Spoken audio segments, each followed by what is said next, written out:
background. I've started recording already because you failed to listen to me every time you tell me. So I've actually gone to some trouble today. Old school. To make sure that when I simply press this button, it goes back to normal. That took some effort. Why did you have to do that while we were recording? To celebrate the fact that we were moving on from our 700th. And look, we're wearing different clothes, so it's a different day, okay? Well, it is a different day. Well, we're talking about Optus failing, so we didn't record it last week, that's for sure. No pre-record, that's for sure. Yeah. Right. I mean, I wouldn't bag people to do pre-records. No. Okay. We've never the tech show. We've never pre-recorded. We did once. We did like a Seinfeld show or something where it wasn't really a tech show.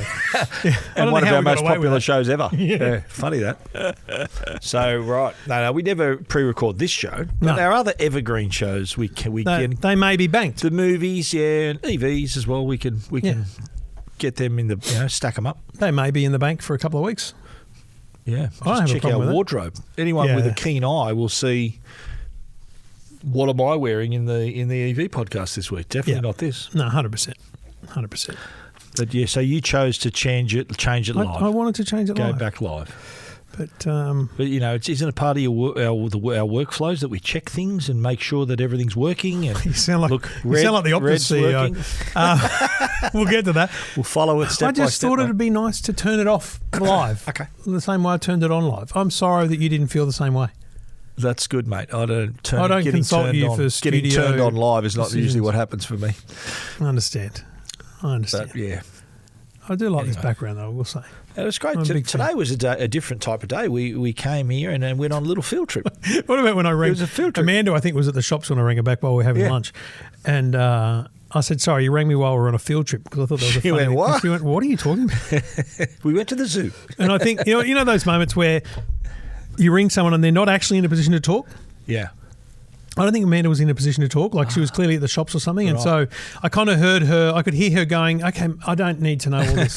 Just TMI. Yeah, TMI. Just answer the question that I had, which she didn't actually have in the end because she solved it herself. So, there you go, mate. Frankly, it was about bottles versus cans. And I'm like, I would have given you nothing on that one. Yep. I'd have been useless.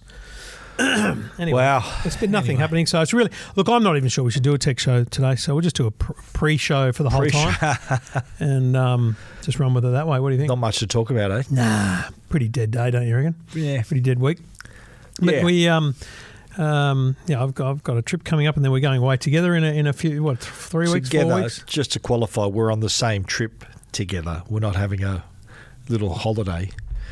No, we're not having a holiday together. We're having a work trip together. So we've both been invited to the same work trip. Oh, wow. I'm just... no. Not that there's anything wrong with that. I was going to say, are you worried about how it sounds? It's like we've planned a little getaway together, the way you said. And we've talked about it before. It's like when people say, dear Stephen and Trevor, I'm like, we're not a couple. Yeah. This is true. All we do together. Have separate hotel rooms too, by the way. Although at IFA we had a big tech house. We had separate bedrooms? Yeah, separate rooms. Yeah. That's great. The tech house. Tech house has spelled Haus. I think that was very clever. 9? Yeah. It was 699. No, we did that in Sydney. We did 6999999. Yeah, that was the week before. In Germany. Week. That was no. We did 698 in Germany. 699 and you were in that iPhone. That's right. 698 we did. Apple's failed to invite. There's still a 9 in it. 698. Yeah. From the German perspective. Yeah. Anyway. You're not going to do any funny business with my green screen shirt today, are you? Frankly, couldn't be bothered, to be honest. I mean, if I'm honest. Yeah. I don't have the time for that. Did we get many? I got a few messages about the 700. No. Yeah, there was a few people that our rusted-on listeners sent us messages. No, I'm utterly disappointed. Yeah, the industry never really. I got a couple. We shared stuff on socials and on LinkedIn. I mean, my LinkedIn post went nuts, like 5,000 people or something. But wow, look at Trev. Yeah, it was pretty. I don't use it much, so that's when you use it, it kind of goes well. I use it every day, so what? I would never share stories. You like don't think using it every day would make me a priority that someone that uses it temporarily? Well, I'll be honest with you. You're flooding it. I share my stories on it. Yeah, but mate. I don't think that's what it's for. No, I just like the industry to know what I'm doing. Yeah, but so EFTM shares the stories on LinkedIn, but not me. I do. I do both. Yeah, me and Tech Guide share stories. That's not. It's a LinkedIn. It's not appropriate use of LinkedIn. I just do it. I want them to know what I'm reporting. But I think the overuse of it means the algorithm doesn't reach as many people. Yeah. It reaches the right people. Oh, okay. Yeah. You know, that'd be like just jumping on there every single week and saying the same thing about the work you do and how much better than you are than everyone else. Like, that frustrates me sometimes. That's true. I get ya. I hear ya. Yeah, that's not what it's for. Yeah. Just genuine sharing of my content is what I use it for. Yeah, whereas I use it more as a professional network along the lines of if I've got an opinion on something that happened in my industry on my time. I do that too, sometimes, but yeah. All roads lead back to Tech Guide, mate. That's the main thing. I understand. Okay, it's a blanket approach you're taking. Yeah. I see that. All right, well, geez, I hope I loaded the right show. Yeah, it's tech. I looked at the thing and went, oh. Are you sure you're prepared, mate? Yeah, you know how you know? Here's how you know. For your little checklist for procedure, as we'll get to. Your workflow. See scene C on the multi-view. See how it's kind of blacked out? There's no background for the EV show on C. Yep. The double shot. Yep. I'll show the audience this one. That's pretty boring. Okay. Yeah, that's because it's the tech show. I understand, because there's show, so all the files because that's aren't usually loaded. the screen for when the calls are on. The files aren't loaded here for the EV There's show. method in the madness. And also, you got your top down, but we've got our pad there, so you don't need that this week. Top down's always there. Yeah. You don't need that this week. You don't want to. Yeah, we might use it. You never know. Whoa. Hey, whoa, spoiler alert, spoiler alert. Someone's going to be hitting the pause button. Anyway, the other way we know it's the tech show is because when I press this happens. Welcome to Two Blokes Talking Tech Not a bad price. with Trevor Long from EFTM.com Really handy device. and Stephen Fenech from TechGuide.com.au. That's us. That's where you find us. And this is episode 701 of Two Blokes Talking Tech. Thanks, as always, to the great people at Netgear and Arlo, and we appreciate their support of our show, and we hope you support them when you're in the market for home networking or home security. That's all we ask, is that you give them your consideration. Give them a go. Yeah, not much happening, as I said. Little story. For about 4:30, maybe 4:40, there was an email sent out from Optus. It was at 4:37. Okay, That's when I received it. So I did 9 afternoon news talking about, I don't even remember what, because I was sitting here doing it, and then as I got off, my phone rang, and it was the kind of coordinator for the afternoon news and stuff. I thought, okay, hey, Will, what's happening? Yeah. He goes, mate, what's happening with Optus? I went, what's happening? He goes, they've got a press conference, 5:30. I went, okay, give me a minute. Yeah. So I rang 3 people that I know at Optus, because, like, am I going to this thing? Do I care? What is it? Yeah. And I said, what's happening? And they go, I can't tell you. We'll announce it at 5:30. And straight away, the tone, you could hear in someone's voice. This was not a normal phone call, not their normal tone of voice. So is this the person you called, or you got a call? No, I called them. Because I got a call. Oh well, I mean, I think probably early. I think I beat them to you. it. Yeah. I think I beat them to it basically. Yeah. And I said, you can't tell me anything. Sorry. So then I rang someone else. Same thing. And then the third person I rang, I said, listen, stop you right there. I get it. I understand. Is it a cyber breach? No. No. And I said, is it positive or negative? And they went, after a long pause, it's negative. I said, okay, and it's not a data breach. I said, is it financial? Like, if people would cost me? No. And then I basically got the sense it's a network issue. I went, okay, but there's no outage. Okay, very interesting. Yeah. So I rang Channel 9 back and said, listen, I don't know what it is, but I'm heading there. We'll work it out.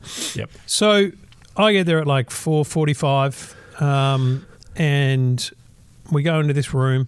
Cameras are setting up. Everything you saw today, because we're going to our 4th one today. And I'm talking with Damo Ryan, the 9 News reporter, and he's like, do you know? I went, no, I've got no idea. He makes some phone calls. He comes back. He goes, it's 000. I went, oh, okay. Right. And I go, how do you know? He goes, I rang the feds. So a little bit of background, and this will come into play through our whole conversation. Right. So they would know, He rang, I assume, let's say a staffer at the Minister's office, Minister for Communications, and they would have gone, this is what it is. And so that's when I started making notes for Damo, really, going, because, he's not a tech reporter. He needs to know the background of everything, right? It was 2023, the network outage happened. It was 2024. They were fined $12 million because 2,145 people couldn't call 000, and because they didn't make welfare checks on 369 of them, right? Okay, so we sit down. Stephen Rue comes out, and he looks somber, Like you can see it in him, let alone his tone of voice. And he announces that on Thursday there'd been an outage of the 000 system in South Australia, Northern Territory, Western Australia. They'd performed the welfare checks and they had since learned that 3 people had died during that window. Yep. 3 people who had attempted, or their families had attempted to call 000, had since passed away. Fast forward a day, there was another press conference and we learnt straight after that there was a 4th person. So we now know 4 people died during a window of which someone in their family tried to call 000 and they subsequently passed. Now, we're very clear. Legally, there is no link between them not being able to call 000 and the deaths. In fact, we now know a little bit more about the tragic death of an 8-week-old in South Australia. It's been confirmed that they did get a hold of 000 through a different phone and it didn't make any difference. We don't know that's the case for any of them, and that will come out in time. It'll come out in the wash, that bit, for sure. It doesn't really change the fact that it happened. But it's a fascinating thing because a lot of the comments I see about this, and frankly a lot of the reporting, was not misinformation. It was just lack of knowledge, really, about the information because it was all described. They heard was outage, 000 deaths, and that was it. Yeah, and even as you'd expect, right? On the second day and even the third day, the questions being asked were about a network outage, and I kept wanting to say it was not a network outage, and this is what is extraordinary about this. Yeah. Because when the network goes down, your phone shows no signal, emergency SOS. Yeah. When the network goes down, your phone automatically and instinctively goes, if you need 000, I'll call, use Telstra, or Vodafone. But in this case, the network was not down. So it's just, mate, it's even worse. Yeah. And a really tough thing for them to fathom. So what we learned is the fact that there was a routine network, a hardware upgrade, so it was a network upgrade. Like an IT upgrade. And the call volumes were observed to be normal, but they weren't aware at the time. I think the update started at 12:30 a.m. on Thursday. That's right. So network traffic normal, network calls normal. They did all the required checks apparently to see if the network was working. So they probably called each other. It works. So, it's working. Normal call volume for this time of the day, time of the night. And what they didn't know at that point was that 000, the connection to 000 wasn't there. Yeah. And so 13 hours later, in the interim, there were people who were attempting to dial 000 who had called Optus, their call centre, which is in India or Thailand, wherever Manila, it is. Who knows? And they received calls to say, sorry, there's no 000 connection, I can't connect. They looked at their system, which is kind of what Optus did as well, to say, well, there's no indication that 000 is not working, so turn your phone off and on again, or whatever the advice they were given. Yep. So that's number 2. There was 5 of those calls made. 5 calls were made to Optus that weren't, I don't want to say ignored because they were handled by the call centre, but they were not escalated to any level whereby 000 would be investigated. The 6th call was at 1:30 p.m.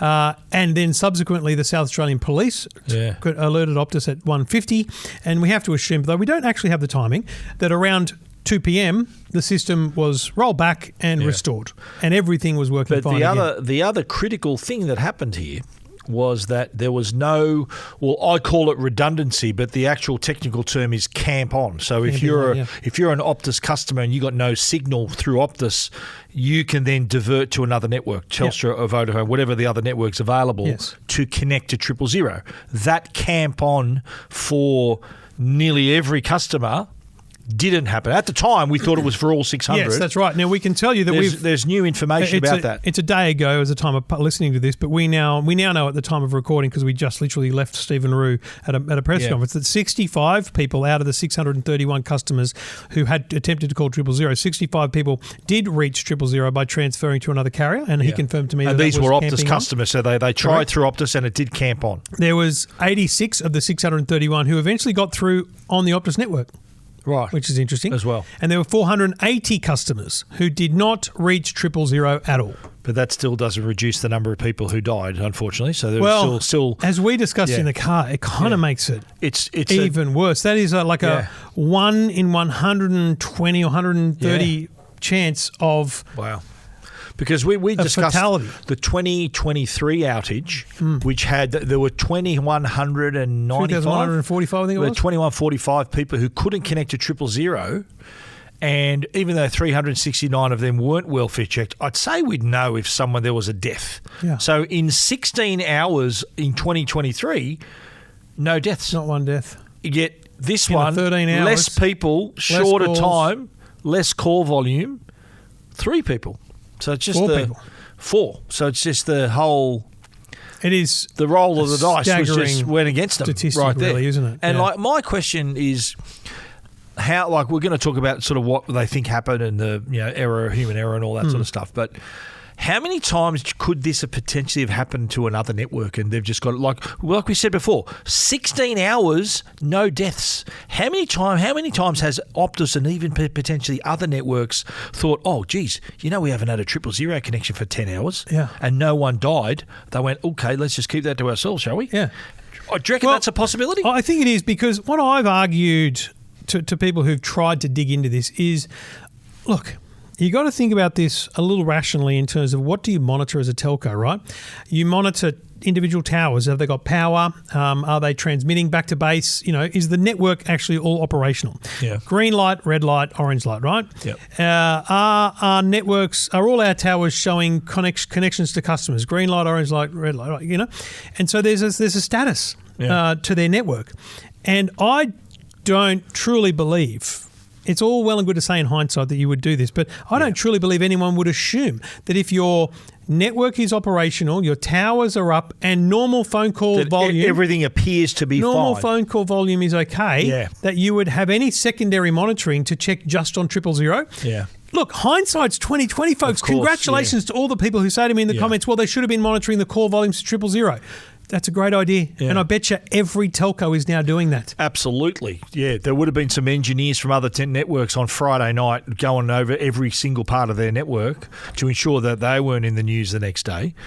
But there was no indication, even when the call centres were receiving these calls, there was no indication in their system that anything was wrong. So let's role play. Yeah. You be the Optus customer. Yes. Who's just tried to call 000. Yeah. I'll be the call centre. Okay. And for the purpose of this role play, I'm in Australia. Right. Because I want to discuss and debate, if you need, the concept of an overseas call centre versus an onshore one. Right? Because it's a topic. Everyone's going, oh, you're offshoring and, did it play a part? Let's role play. Okay? Ring, ring, ring, ring. Hello, Optus. Yeah, hi there. I'm calling to let you know. I think you'd be more urgent. You'd be... Mate, I can't ring 000. My wife's there. She's having shortness of breath and I can't ring 000. Okay. What's the go?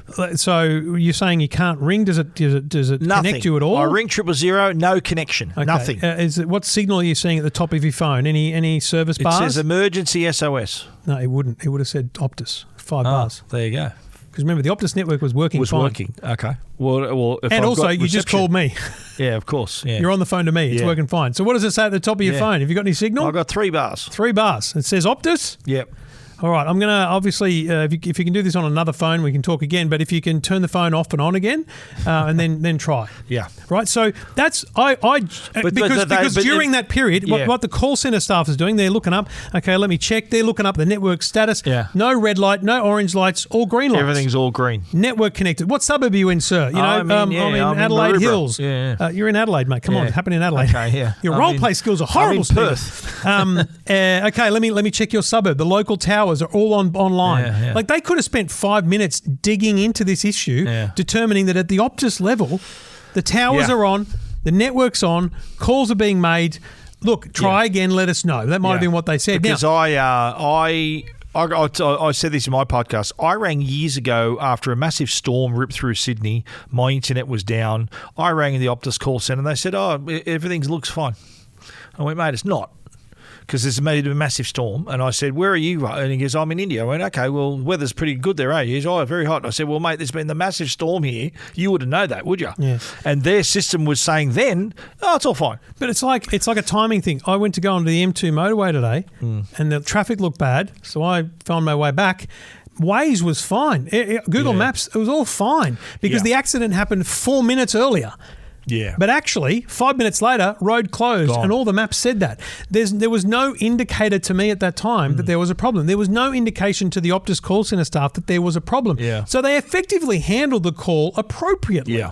So and you're there were saying 5 that of them. whether that's in Lahore or in Parramatta, same procedure would have been followed. I don't believe. Look, I speculated probably almost racially that in the Daily Telegraph that, I wonder whether a call centre operator in Manila appreciates what importance 000 has.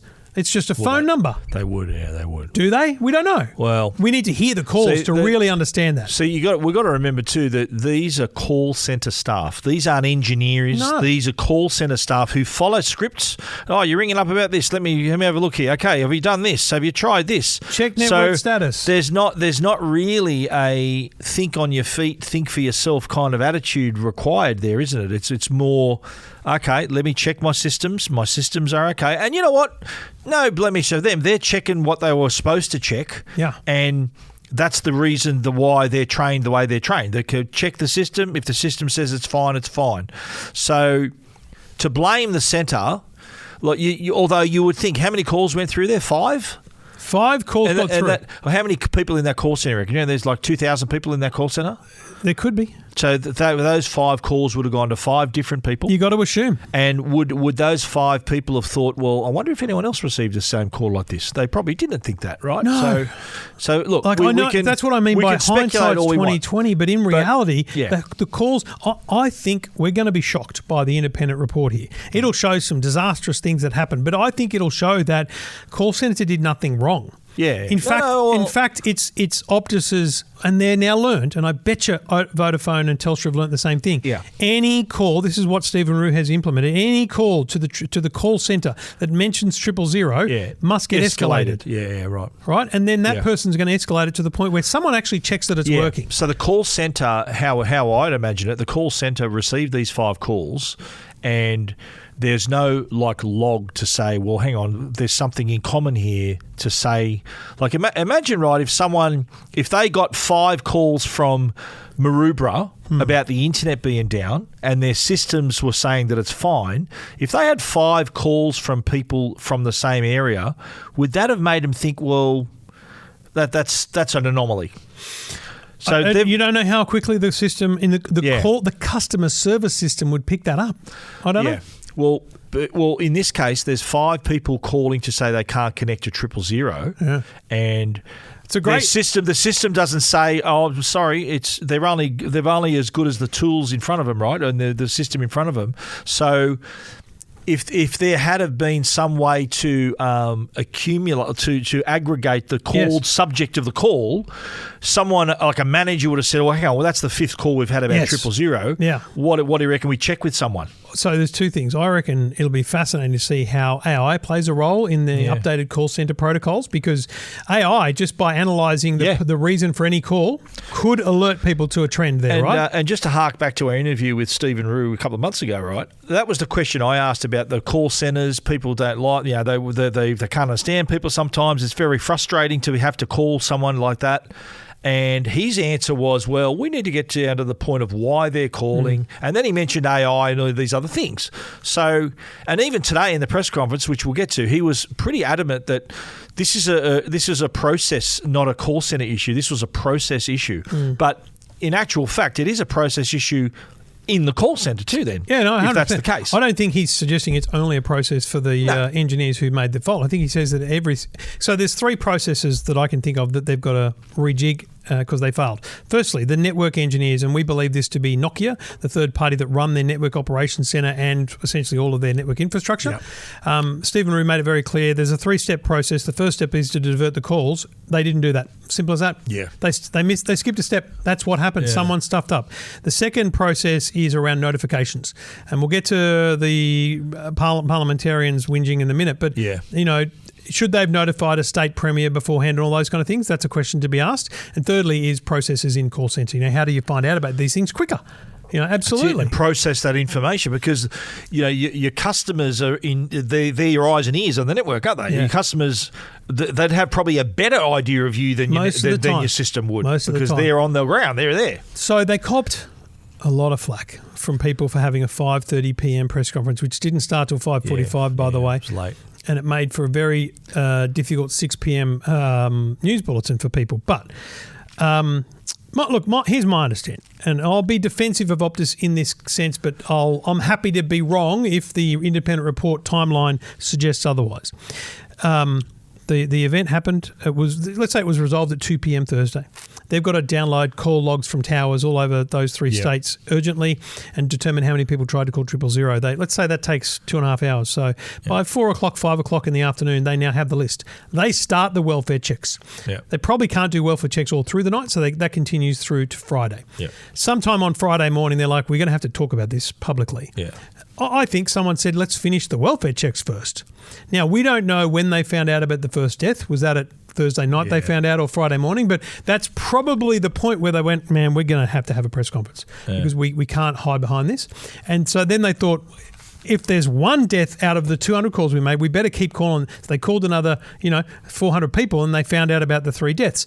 So my understanding is they had the press conference as early as they possibly could, broadly. Yeah, that's what I was saying to people too. And on the day, people they saying... just completed the welfare checks. People are saying, oh, this is a shit time for a press conference. And I'm like, I've never heard a company come out within 24 hours of an outage and doing a press conference. So broadly, That's unbelievable. Yeah, yep. So then you have the state premier, and I particularly... South Australian, like Malinauskas. I particularly hate Peter Malinauskas. Yeah, he hammered him. He's the idiot who first started this social media ban thing because he thinks he's a genius, but it's a stupid idea, and you can find previous episodes for that. But anyway, he comes out going, it's a disgrace that the company didn't tell us beforehand, yada, yada, yada.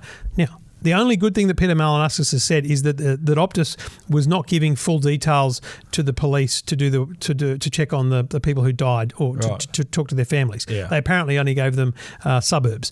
Look, Peter Malinauskas called Stephen Roux. He told him that, and Stephen Roux said, oh, mate, I'll get you the details. That's ridiculous. So they fixed that process again. Yep. But just in terms of how politicians work, and just rewind and listen to what I said earlier. At 5:30, we found out that this was a 000 issue. Yeah. Before Optus had announced it, because we rang someone in the federal government. They leaked. They leaked an hour after they'd been told, because they were told around 4 o'clock, right? Yep. They leaked an hour afterwards. You don't think that if Malinauskas was told at 10 a.m. on Friday morning there'd been 2 deaths linked to 000 outages in his state and we're going to hold a press conference this afternoon, you don't think he would have gone, fine, cool, thanks, and then called a press conference and gone, it's an outrage he would have done that to own the story and to beat Optus to a pulp, and then it would have looked like he'd forced Optus to have a press conference. But in fact, Optus willingly and openly came out and had a press conference. So, but I think his issue was that he only found out around the time of the press conference. Because if they'd have told him any much earlier, he would have gone out with it. He would have gone. Absolutely, they're politicians. Yeah, right. They're politicians. They're doing politics. So you reckon that was a political decision not to do that? I'll get more political, because I did Paul Murray on Sunday night and he blew my mind. Because I'm sitting there listening to his opening editorial and he's smashing the state governments of South Australia and Western Australia because he said, and please find this online to listen to it fully, but Paul did a very good job of showing newspaper headlines and things, but he says they're blowing up about 2 deaths in each state which are tragic, disastrous. And they're calling for Stephen Roux to resign, all these things. But they've had 100 deaths in ambulances out the front of hospitals, ramping, waiting to get hospital beds. What are you doing about that? Yeah, it's a really disingenuous thing. Put it in perspective a bit, didn't he? Let's put it in perspective and see where else that government is failing their citizens. Just putting the focus on Optus. Fair call. And Stephen Roux has been emotional at every press conference, I believe, for every minute that he feels the weight of this situation. Upset and sorry about it. Naturally, mate. He's a father. He's a family man. He know the effect that this would have on the people affected, for sure. But it's like, I know it's because Optus is the magic word here, right? Where the news outlets are looking for the headline and the grab and putting pressure on. Like, even Albanese came out and said, "Well, what was the quote? I don't know." I assume he's considering his position. He's considering his future. Yeah. Like it's. I know they're looking for someone to blame. They've got to pin it on someone. There needs to be Nokia. There needs to be a victim, right? We'll get to that. But the victims we know. No, but no. As Stephen Roux keeps repeating, he said, we take responsibility for our network. It's really Nokia is their employee, right? Yeah. They're contractors. They're contractors. It's still the Optus network, and the buck stops with him. And here's why he takes responsibility. Here's why that's a smart response, right? So I said to him today in the press conference, "Is it Nokia that run your network operations center? Was it Nokia doing the upgrade?" And he didn't deny that. He just simply said, "This is not about Nokia. This is about us." Because what he could, what anyone. So if he said, "Yeah, Nokia did this and Nokia failed," then the next thing we'd say is, "Why wasn't Optus looking over their shoulder?" Exactly. Yeah. No. Well, no. It'll say, "Oh, hang on. No, so you're blaming Nokia now." Yeah. If he were to name drop Nokia in his statement, everyone thought, well, hang on a minute. So what? You're offloading here. Yeah. So the obligation there is now on Optus to basically supervise every third party's upgrade to their network. Right? Has to happen. Exactly. Well, you can't risk it now. By the way, we're talking about Nokia, the networking company, not the phone company. Yeah. So they're two separate companies. Yeah. Two separate uses of the brand. So just to expand on that, so Nokia helped build their. Well, even Huawei helped build their network. Are parts of the Huawei network still there? Maybe. They're still there. Yeah. But Nokia is now the network partner. Nokia build their Nokia. They helped expand infrastructure. 5G in that. Yeah, it's whenever they refer to the core or the network, they're referring to Nokia equipment Nokia's and Nokia technology. things, and Nokia supports that. And other companies like Ericsson looks after Telstra, yeah. and who's TPG? Who's Vodafone? It's, I think they were a lot Hutchison, of Huawei Hutchison. stuff. Hutchison is Vodafone. There you go. Well, that's who looks after Vodafone, Hutchison. That's the network. No, I think it'd be Nokia. Right. Yeah. As well. Yeah. For them. Okay. So here's the thing. Yeah. Should Nokia had come out and claimed this and said, look, we made a mistake. Well, because then Stephen Roux could have still said, we understand that they've said that, but it's still our responsibility to monitor their work. That'd be like Ben Hunt saying, "Oh, I'm sorry, I used to play for St George, but I made the mistake while I was playing for Brisbane." So it'd be like Nokia made the mistake. No, it'd be like Brisbane saying, "Oh no, Ben Hunt made the mistake, but he used to play for. He's working with us, but he used to." You know what I mean? Like because it's a separate company. They're separate entities in the equation. But they made the mistake. Yeah, I understand, but they're a contractor, so it's like okay, they're technically we're doing work for Optus. Billions of dollars. Yeah, I understand, but did Nokia?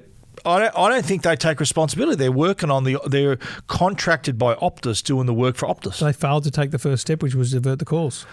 Well, why they did that, we'll know after this and to Stephen Roux's inquiry. Well, someone from Optus failed to check them on that. Yeah, in terms of responsibility. But again, we were talking about the circle, like the system. If your system is saying that everything's fine, what possible reason would you question the system? That's the whole issue. Well, here, no, I think. Why should you not trust it? If you're like a pilot, right, thinking, "Oh, it says the landing gear's down, but I don't trust that." Stick your head out the window. What do I do? Yeah, what do I do? Hey, Anthony, stick your head out the window. So hang on. If your instruments are saying one thing, you trust them. Yeah. Right. So their instruments in this case were saying everything's fine. Everything's good. So at the time, the guy who skipped the step or girl whoever skipped the step is thinking, "Oh, well, that hasn't had any effect at all." Yeah. And unfortunately, that was not the case. Yeah. I mean, yeah, it's. But remember, the other thing we were talking about too is like when the miners go down into a mine, right? So yeah, there's the big issue. Say there's a gas leak or something. You need to know there needs to be some sort of indication that there's a gas leak or something. And in the mines in the old times, they used to take a canary in a cage. So if the canary's okay, then we're going to be okay. Yeah.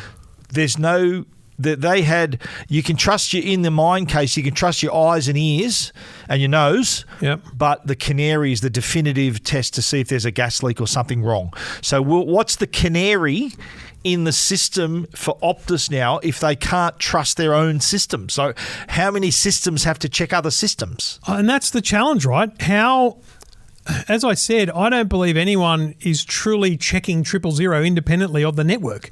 I think they all are now. Oh, and triple checking it now. But, mate, like we've said, do you reckon there'd be other networks that have done a little network upgrade and realised, 000 was offline for 8 hours. What the hell? No one dies.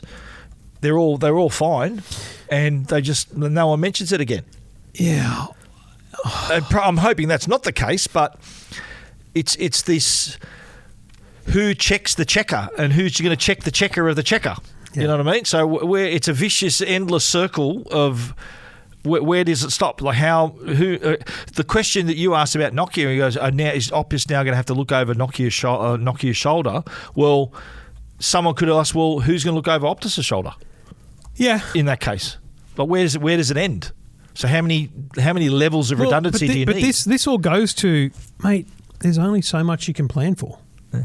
And as I've said about the idea that every call centre staff that gets a call about 000 now has to escalate that, I've got no doubt that did not exist at Telstra and Vodafone either. Yeah. And I bet you it now Probably does. not, yeah. Because everyone learns from everyone else's mistakes.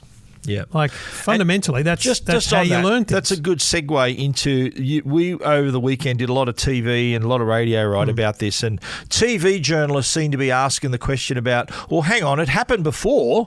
Why did it happen again? And their thinking was that one outage is the same as every other outage. It's like we're sitting here now, and there's 50 things that could go wrong to cut off the video feed for it to go wrong. So for what happened on one time, it might not necessarily be the same problem next time. Yeah. So that's the nature of the outage, is that not all outages are the same. Different issues, different parts of it, they're all different. I'll say this on that. The 2023 outage was related to routers. Software upgrade. Yeah. Routers. Yeah. Software upgrade on routers. This was network infrastructure as well, firewall. So I think the questions, and probably Graham Lynch from Comday will dig into this, but mate, if there was an issue in 2023 with network IT infrastructure and there was an issue in 2025 with network IT infrastructure, is there not a fundamental issue with the network infrastructure? Yeah. Well, hello. Well, did you write down the steps that he described? You got them? Yeah, I got them here. Step 1, divert the calls from the core network to a separate part of the network. Now, apparently the failure was there, but I'll go through them. Step 2 is to the equipment behind the firewall is upgraded. Actually, no, that was locked. the level. So behind the firewall, you need to update that equipment.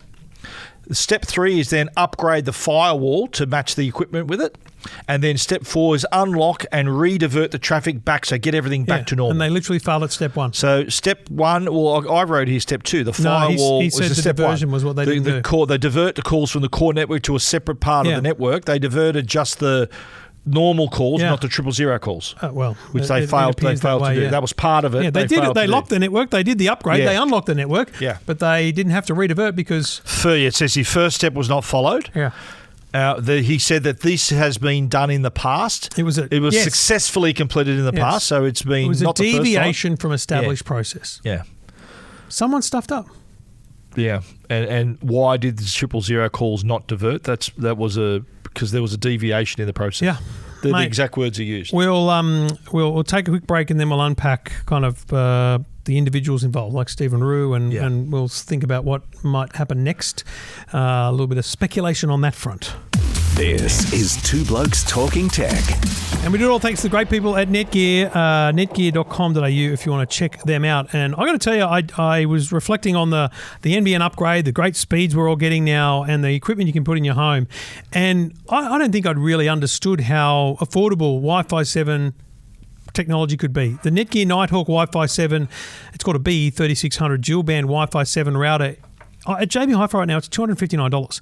It's a tiny little thing. It's actually quite small, has LAN ports on the back so you can have hardwired equipment. But this is a Wi-Fi 7 router that for a small place, apartment or small home, this would be ideal. We always talk about mesh, but in fact, not everyone needs mesh. This might be the perfect upgrade because it'll get you the speeds that you're paying for from the NBN on your Wi-Fi and on your connected devices for as little as $259. I mean, it's a remarkable value to get Wi-Fi 7 and a brand new product like that from Netgear, and it just is proof that you do need to think about what you've got in your home. If you're spending more money or the same money on more speeds and you're getting these massive speeds from the NBN now, especially if you're getting the 2 gigabits, you want to have good Wi-Fi, you need to get yourself the best, and the best is Netgear, and you can find out all their products at netgear.com.au. This is Two Blokes Talking Tech with Trevor Long and Stephen Fenech. Simple question. Should Stephen Rue resign? No. I agree. don't think that would achieve anything. He's still pretty relatively new to the job. Like 10, 11 months, yeah. He upgrade, like he sort of had a bit of a management reshuffle, slight shuffle when he arrived. So he did appoint some people, change some of the procedures and processes. But I think that what would that achieve? You need someone who's going to run the joint and make sure that that this doesn't happen again. My answer to that question all week has been Optus right now needs leadership. Yeah. And Stephen Rue is giving it leadership. This is not – I like the guy.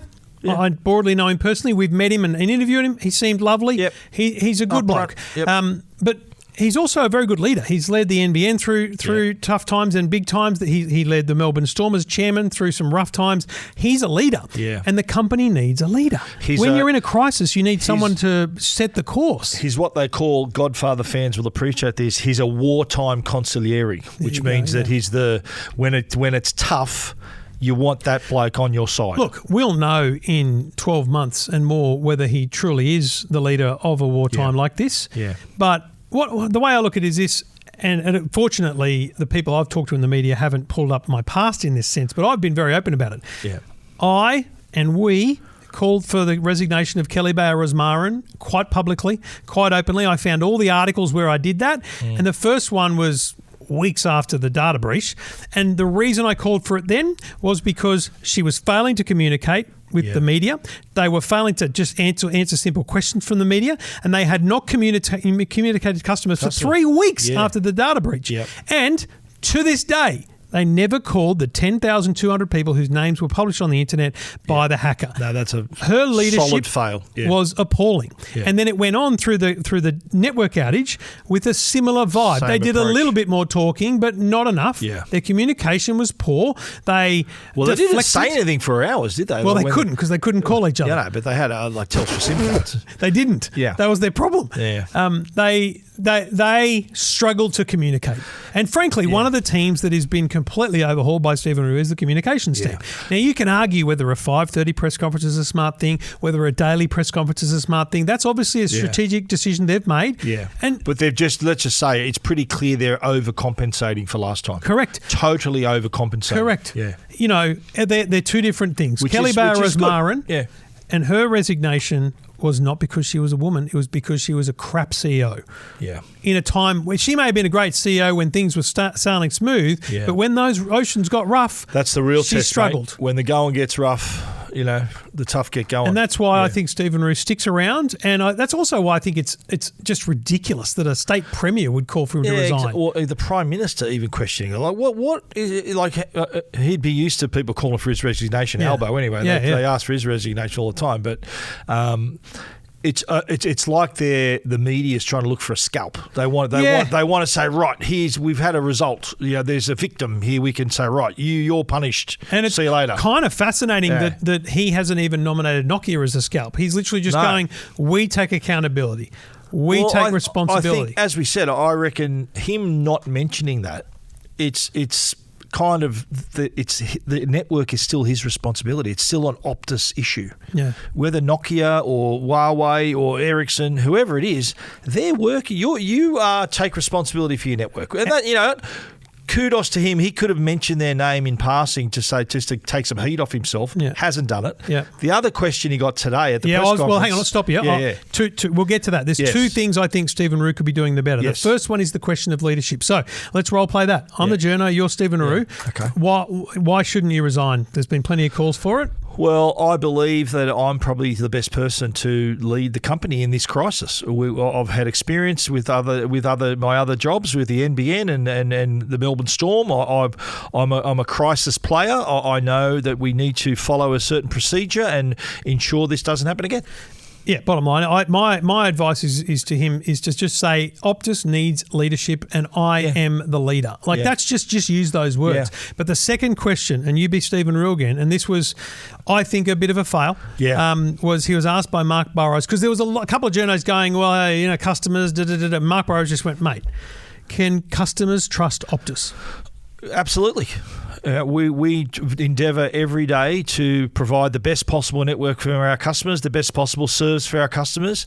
in this instance, there's been an error, human error, that's resulted in this terrible loss of life. But it's our goal to provide the best possible service to our customers. Yeah. Look, you're going to get another one come back at you and all that kind of stuff. But you've got to be able to say that. You know what? You've got to be able to That's just what say. I said to you. I said, why didn't you say yes? He just kept diverting It's their to the slogan, process. for Christ's sake. Yeah. Just say yes. Of course, you can trust me. Yeah. But I think that. I get the feeling that TV journalism is gotcha journalism. That they want to have that footage of him saying, because you know what, he'll say, yeah, of course you can trust me, and then they'll bank that so that if something else happens in the future, they'll go, yeah, look what he said before. No, I get that. You know what I mean? So is it worth giving him that material?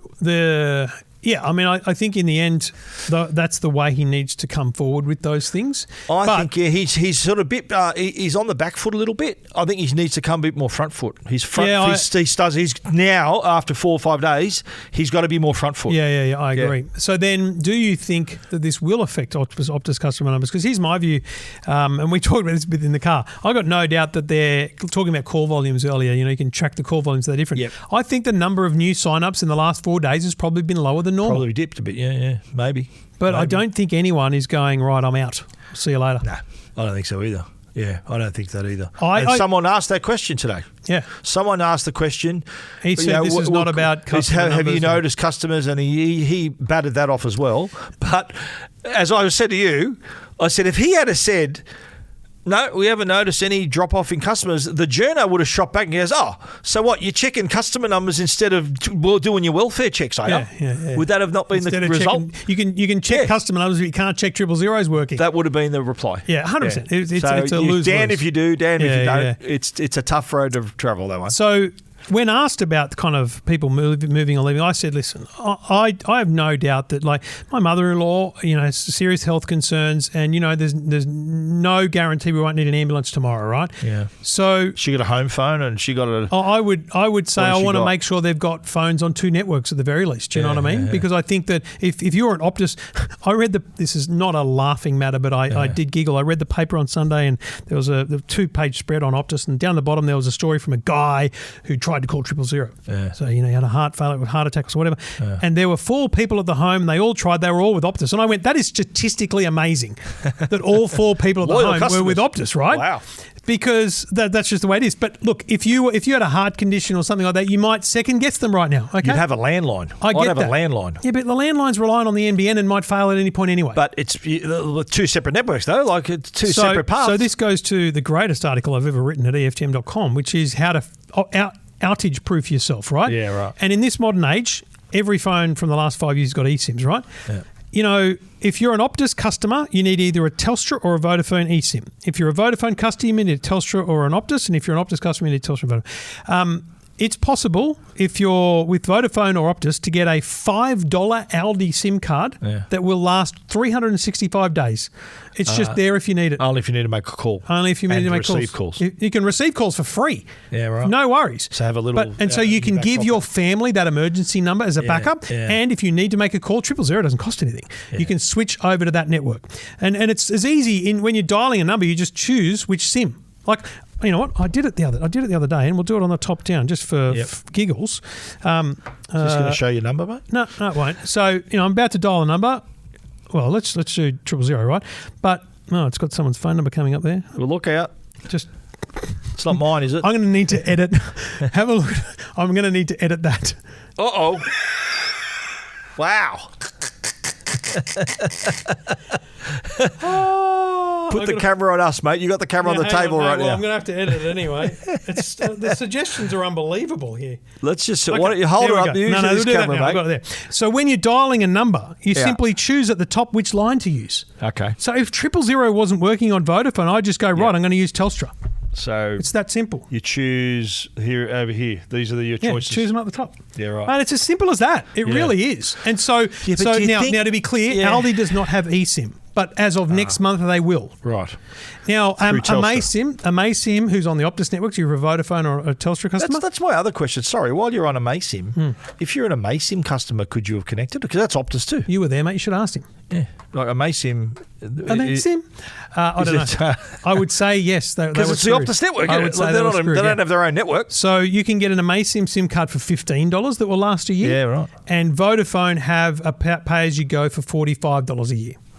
Boom. So that's for as little as $5 a year, you can have a backup SIM card. But my question is though, should you need that?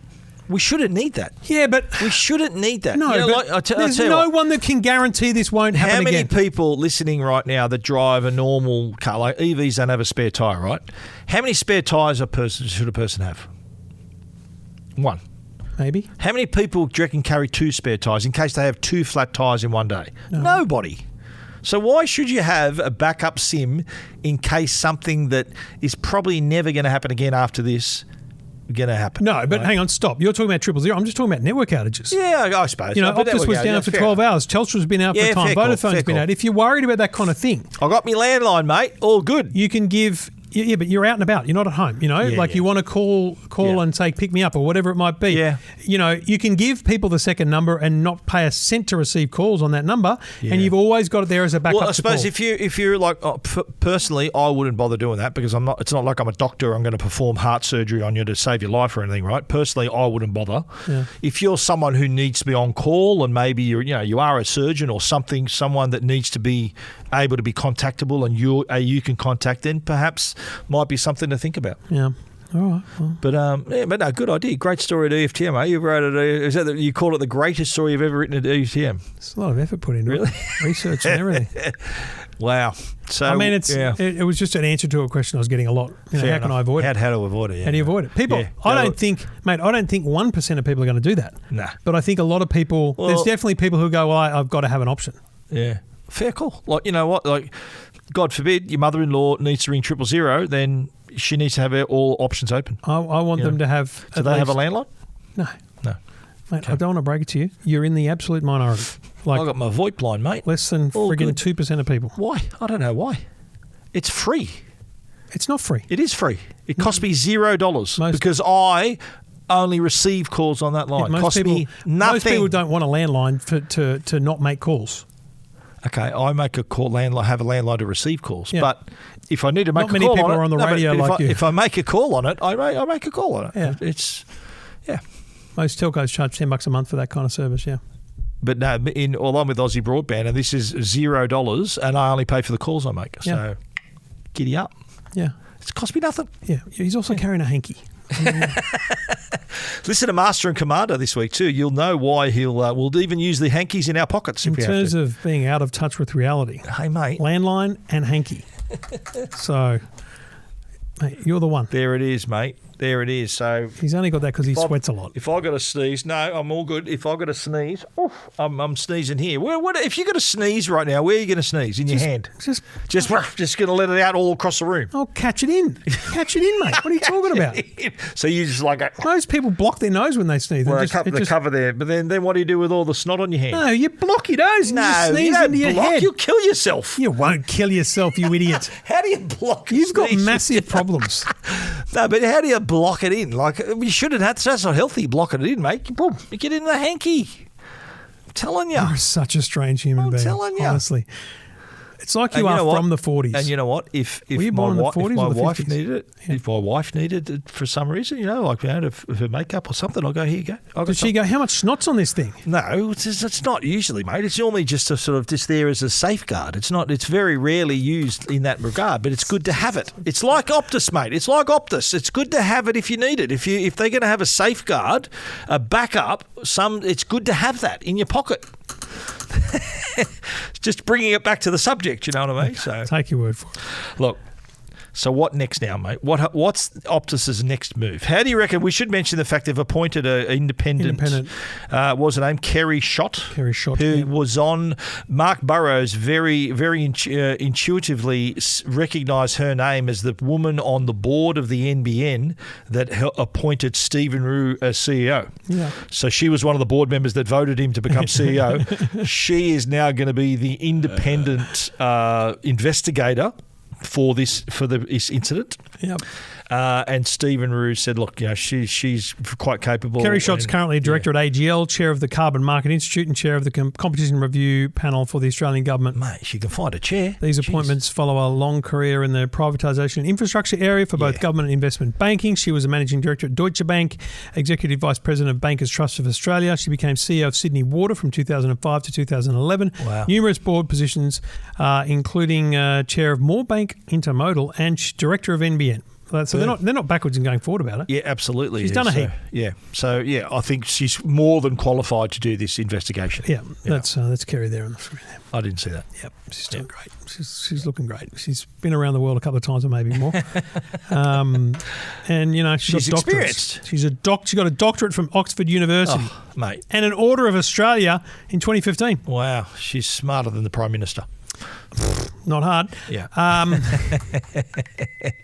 Mate, can you turn that thing off? Why? Mate, that beeped and bonged during previous podcast recordings. No, it didn't. Swipe down and hit silent. Okay, all right. Jeez, mate, it's unprofessional. Actually, you hit the button now, mate. It's the button. Well, it depends if you've set it up that way. Yeah, that's how I've done it, mate. Yeah, okay. I've got my glasses on now. All right, well, look. I didn't realise it was bothering you so much. Well, I think people are wondering. People wonder. Okay, It's great. It's content. There you go. Silent mode on. Yeah, well done. All right, well, that's it for this week on Optus. But I suspect we'll be talking about it again because there'll be developments, and you know what? As we know, as we understand so far, it was the steps that what happened, those things that happened. It all came down to human error. Yeah. So human error, someone not following the process, is the reason this happened. And processes that need to be improved. Call centre processes are changed forever. Well, they're changed forever. I doubt there'll ever be an outage of 000 for more than 2 hours again because they'll know. Yeah. They better. Well, you know what? You learn from your mistakes, and this is a doozy. So they should learn a lot. And the final thing I'd say is the hard thing for Optus is you can't just make statements like that, unfortunately, because 4 people died. You can't just say we learned from our mistakes. Of course. Because then you're going to go, so you're just learning from 4 people's deaths. You've got to tread carefully. It takes 4 people's deaths to... You know what amazes me, right? The last time this happened, where there were no deaths, so they could talk freely and frankly, they said nothing. Yeah. There were deaths this time, and he's talking way more than the previous CEO ever spoke. So how do you work that out? Stephen hasn't made him cry. Yeah, that's true. To be clear, okay, I just asked Kelly Bayer Rosemary, I think it was the first press conference after the data breach. Yep, via Zoom. My question was, Kelly, how do you feel this happening under your watch?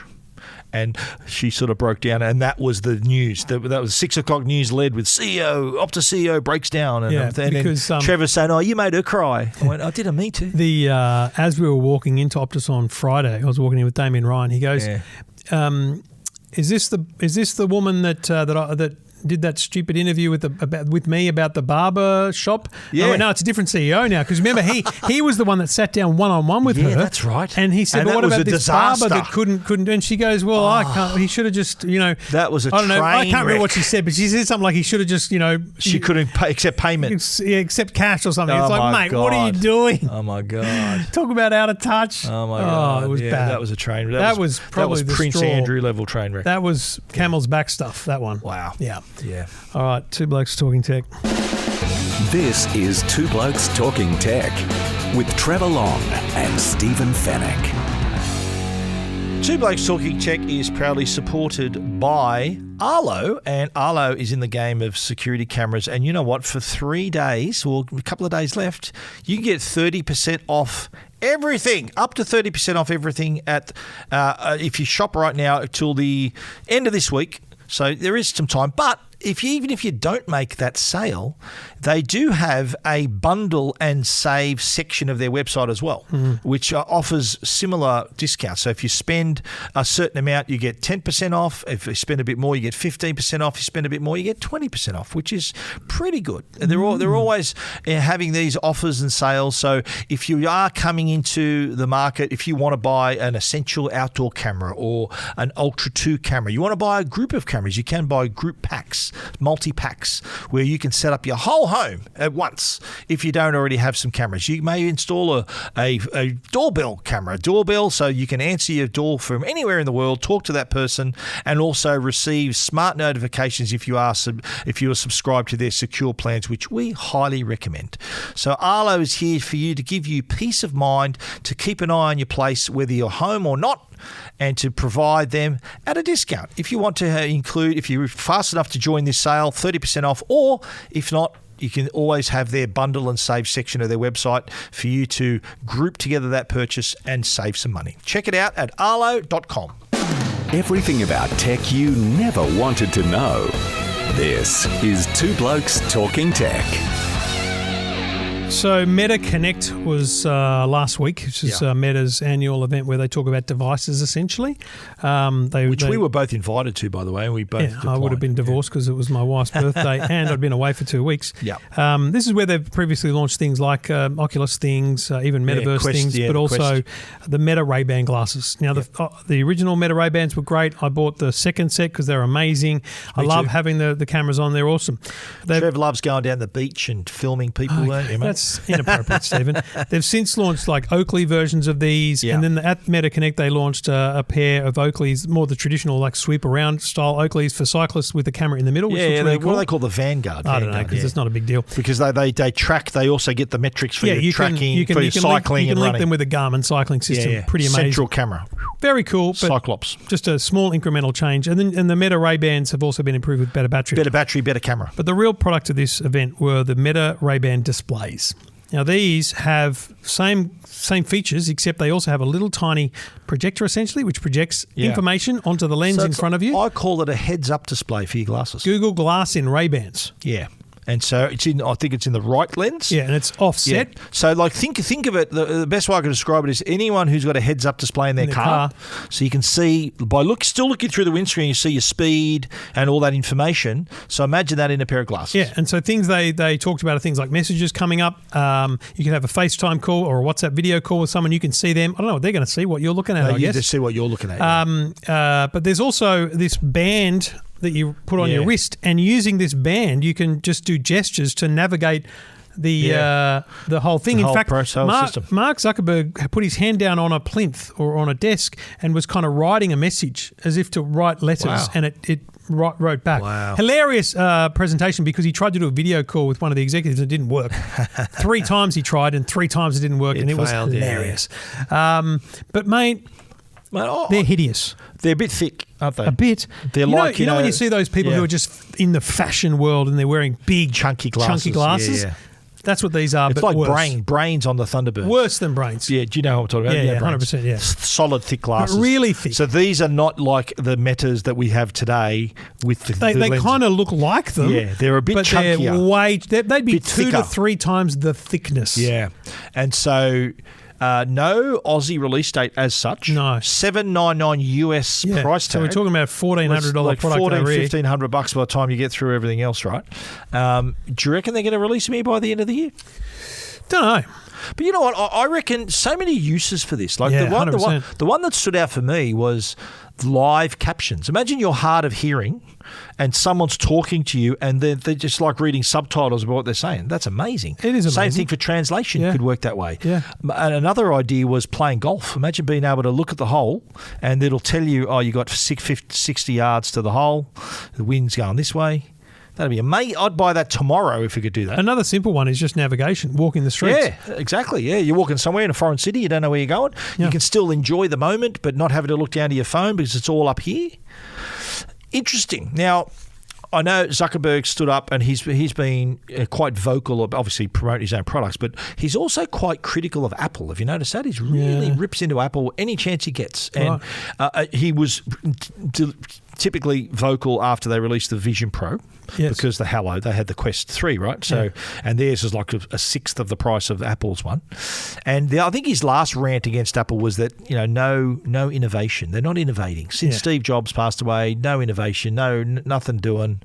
And he goes, look at us, we're doing this, we're doing that. And he likes Apple bashing for some reason. He does, doesn't he? Yeah. What's the Vision Pro price in America? It's isn't it 3,000 or $3,500? Yeah, $3,500. Yeah, $3,500. Yeah.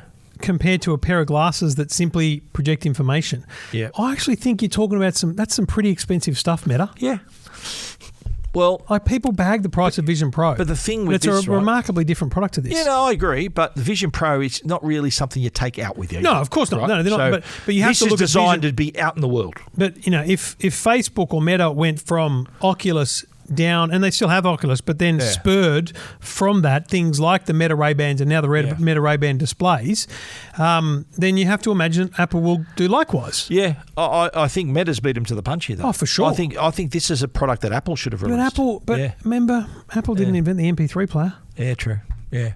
They're not the first company that's going to have a folding phone either. 5G was pretty big before then, but then it went really big. It was official when they did it. That's the thing. I understand. Yeah, they don't do it first, they do it the best. That's what they like to say. That's their goal, That's I how think. it's perceived. This was interesting to me because it's funny that Facebook changed their name to Meta because of the metaverse being the future. And there's bugger all talk of the metaverse anymore. Yeah. I will disclose there was a section in the press conference about new changes to Horizon and more people to be in the thing, but it's totally nerdy. But isn't it's totally other life. Like I listened to that when the metaverse was first coined, that phrase, and I'm thinking, how sad is it that he's excited about a future where we're all sitting in the dark on our own and talking to each other through our glasses? Like, it's Mark Zuckerberg. That's sad. He's a pretty strange Is that what cat. you're excited about? He's Come a on, pretty mate. strange cat. Get out into the world, mate. I mean, he was also talking about, in this same interview, he was talking about the social network, which we've done on the movie podcast, by the way, way back. Yeah. And he was saying that among the facts that they got wrong in the movie, so the movie sort of implied that he created Facebook to meet women. Yeah. And remember in the movie he met up with the Asian lady and anyway, and he said, Priscilla and I were going out before I even invented Facebook. So he pointed out the fact that, no, I didn't do it to meet women. I was already had a girlfriend. Yeah. I found that rather interesting. Yeah, set the facts straight. Anyway, I think they look hideous. I'll be not cheap either. Keen to give them a try for sure, but you know what? They released on September 30 in America. Yeah. We're going to be there in middle of October. I'm buying a pair. Yeah, I'm tempted. I have to look at it in my hands and try them on, maybe. Mate, I'll put them on. If I wear those, my wife will laugh at me. Oh, well, it's not the first time, is it? That's also true. There you go. Very, very good point, Stephen. This is Two Blokes Talking Tech with Trevor Long and Stephen Fenech. Now, DJI have released another product here. They release a product a week. They do. They go pretty hard, don't they did the Mini 5 Pro, the drone last week. This week, what you're looking at here is the DJI Osmo Nano. So this is a tiny action camera. What you're looking at here at the top, that's the camera itself, which can detach and be attached magnetically. For people that are not watching, it's the size of your bloody thumb. Yeah, it's pretty small. And but then the there's most remarkable thing is the multi-view, which the dock still works. Yeah. When so you can still see the when view. it's not connected to the camera. I think that is so cool. And you can control the camera through that multi connect dock. With the kind of multi-view thing happening, it's kind of like a GoPro in a sense. Yeah. But here's the thing: if anyone watched my behind the scenes at Apple kind of video, that the day in the life of without the fainting, that was this. Oh, really? But you know what was interesting when you go to those events? Everyone's most people are holding up DJI Osmo 360s and Insta 360s. I didn't see one of these. Oh, so I was not many people got them, mate. We got them early. Well, no, I was looking at it going, I should be careful here. But so what because it's got a big DJI logo on the front, I just held my thumb over it. They might have thought that was, what's the other brand, Insta 360? Insta 360 or something. Has that got a thread for a tripod? No, not this. No. You'd have to get the magnetically attach it. Well, they've got that little funny mount thing they have. Yeah, it's magnetic. That can go on there. Yeah. It has a case you can put over it. Yeah. But what I also noticed was that the microphone is under the DJI logo. So in some of my videos, you can't hear me. You're blocking it. Yes. But you wouldn't normally hold it like that. You would normally just hold it out.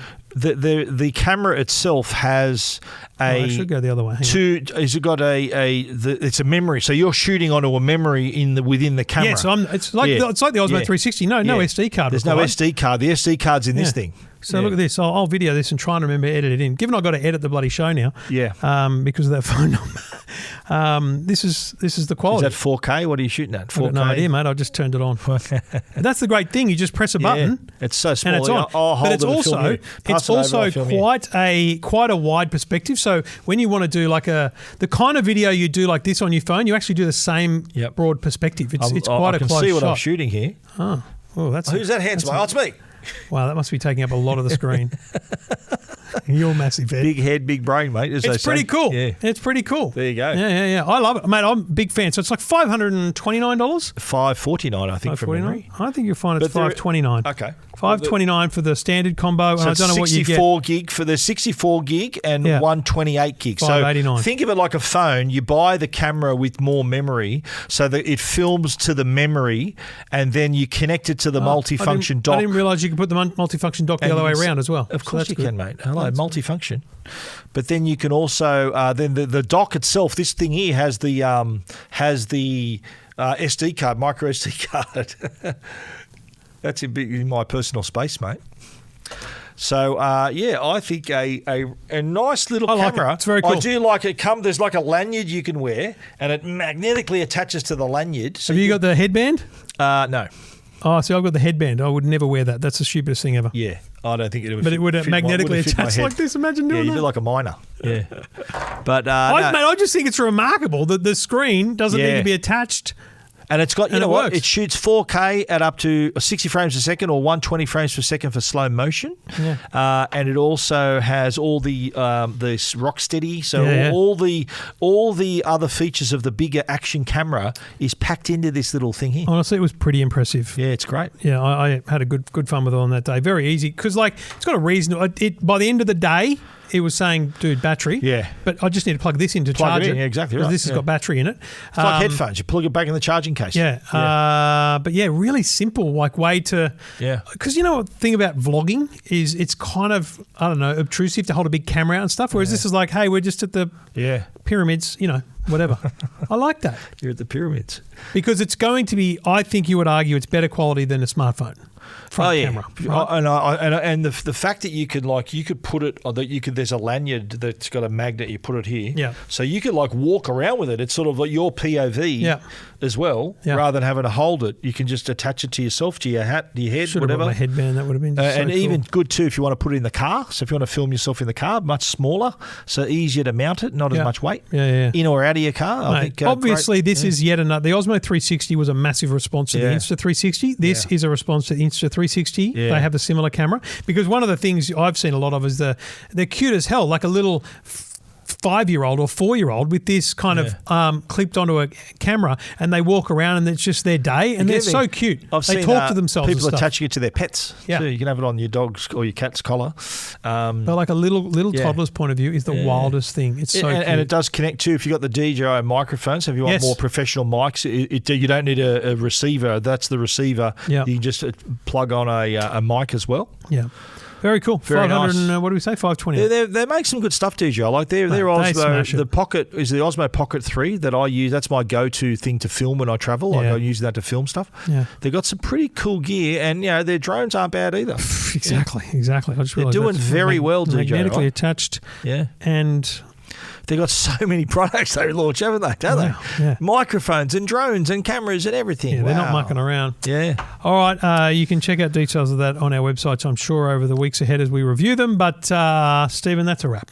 It's a big wrap. It's a big day. Give ourselves a big wrap. Field trip included. Field trip. That's right. We did a field trip. Still do a private film. I remember when I was on the way here, you said, listen, how long are you going to be here? How long's the movie podcast going to take? I went, I gave you my estimate, which I nailed, by the way. Nailed the estimate.